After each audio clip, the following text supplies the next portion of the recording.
ప్రజల కోసం తులం బంగారం అని అడుగుతున్న మా కార్యకర్తల్ని ఎట్లా కొడుతున్నారో చూడండి.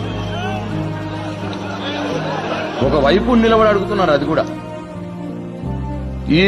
వీళ్ళు కొట్టడం వల్ల దెబ్బలు ఎట్ట తాకినాయి ఒకసారి చూడండి. ఇక చూడండి మోచేతి, ఇక చూడండి ఎట్లా కమిలిపోయినాయి లాఠీ దెబ్బలతో. ఇక కట్లు కట్టేసి ఇక ఈయనకి ఇక్కడ, ఇక ఈయన ఈ మట్ట మీద చూడు ఎంత ఉబ్బింది అది మొత్తం కొడితే, దెబ్బలు కొడితే.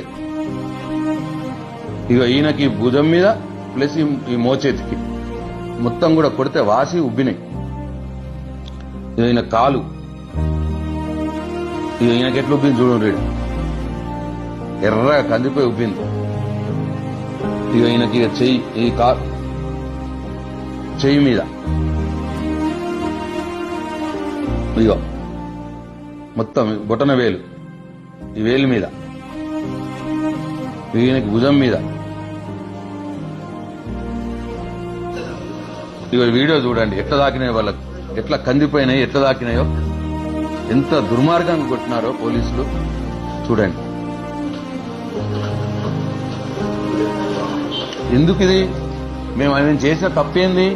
కేవలం తులం బంగారం ఇవ్వండి, మీరు ఇచ్చిన హామీ నెరవేర్చండి, 2500 ఇవ్వండి ప్రతి మహిళకు, 4000 పెన్షన్ పెంచుతామన్నారు పెంచండి, మా బీడీలు చేసే అక్కా చెల్లెళ్లకు, వృద్ధులకు, రుణమాఫీ అందరికి చేయండి, సగం మందికి అయింది, రైతు బంధు అందరికీ ఇవ్వండి, 4 ఎకరాల లోపలే ఇచ్చినారు, ఒకసారి ఎగరగొట్టిర్రు అని మేము అడిగిన పాపానికి, ఈ ప్రభుత్వాన్ని మేము నిలదీసిన పాపానికి ఇగో ఇంత ఘోరంగా లాఠీ చార్జ్ చేసి లాఠీలతోటి దెబ్బలు కొట్టారు.